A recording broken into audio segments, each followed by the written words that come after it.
Welcome to Thriving Tribesmen. My name is Kuri, your host, and I'm excited to be making this episode.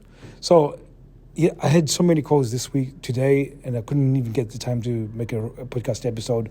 I've just pressed record, and I've just discovered I didn't even know what to say. I've got so much to say. I've got so many things I can talk about, but I've got no idea where to take this. But one thing I wanted to say to you guys is that one of the things that is important within a relationship is fostering that habit of having fun in your relationship. This weekend, my daughter had gone to a sleepover, so we are childless, so we just could spend time together.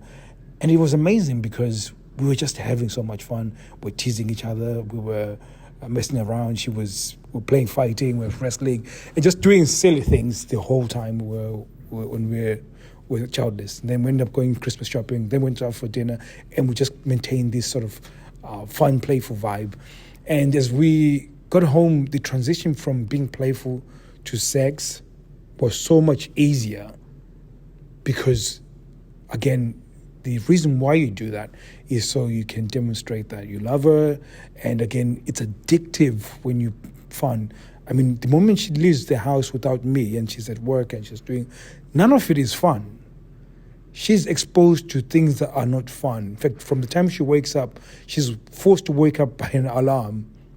And then she has to look after my child in terms of make sure that she's ready to go to school, and then take her to school, and then she has to go to school to work. And none of that process is fun. None of it is fun. Getting my daughter to eat breakfast is like a whole mission, an entire mission. She hates eating breakfast. And again, when she eats breakfast, she's kind of like me. She likes a lot of protein. So if it's not cooked eggs or it's bacon or anything like that, she's not interested. So she's not interested in cereal or toast or anything like that. So getting her to eat breakfast, that is not protein. It's a whole mission. So none of it is fun. And then she has to do that 5 times a day. And then after that, she has to go to work, obviously, which is not fun either. And then after school, when she picks up my daughter, or normally I pick up my daughter, but after that, she then has to come home and then deal with the homework and then cook dinner, which is, none of it is fun.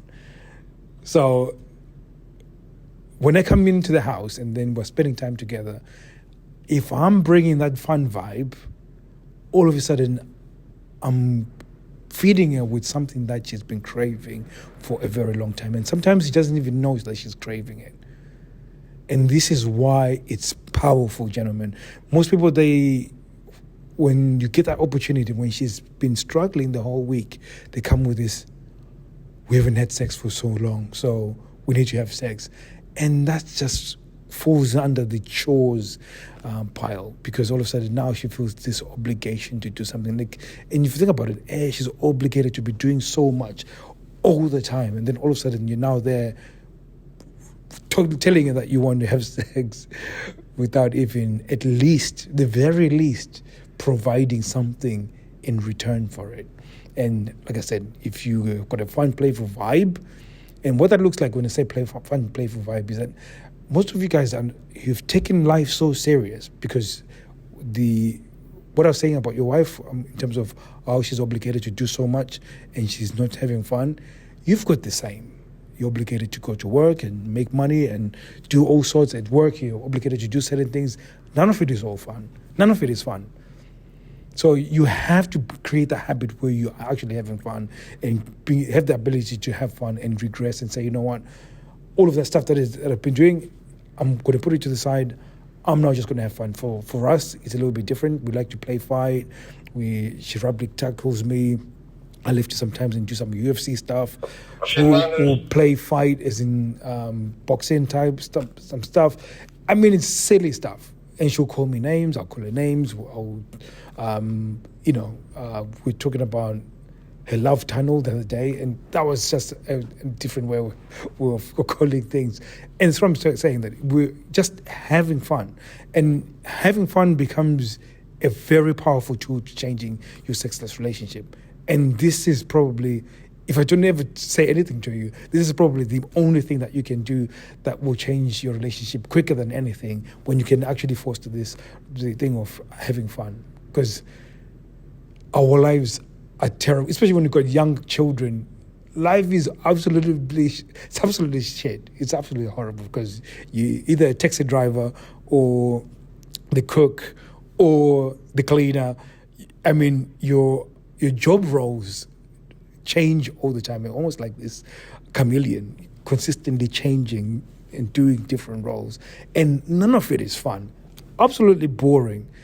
So when you can entertain yourself and make sure that your partner is also feeling that fun vibe, it changes everything.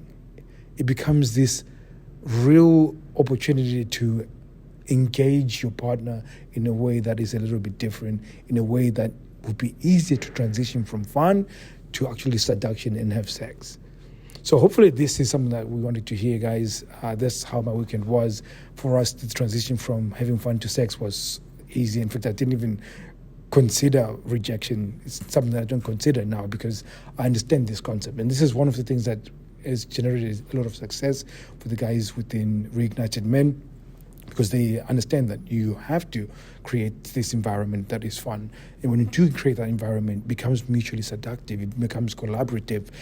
Even the way she speaks to you starts changing. It might be challenging because if you've already had a place where she looks down at you, again, she might continue looking down at you. But as long as you are having fun, it will start getting it to invite her to start having that fun as well. So I just wanted to share that with you guys, and hopefully it's something that you wanted to hear. I know it's completely obscure to something that you'd hear or see online and be taught, but this is probably one of the biggest things that will cause the biggest change within a relationship, the ability to actually just have fun and be open and open-minded and just really regress your brain to that of a child and just really just embrace things that are adventurous, things that are exciting, and really just lean into that. So thank you very much. If you want to learn more about this, go to our Instagram and ask more questions, because I'm just sort of speaking in generals. But if you want something that is more specific, just ask some questions at thriving_tribesmen in my Instagram, and hopefully I can be able to make another episode where I can just dive in deeper. So this is an overview of it. Hopefully it's something that has been impactful, or at least got you thinking about your relationship in a different way. So speaking to you guys soon. Take care.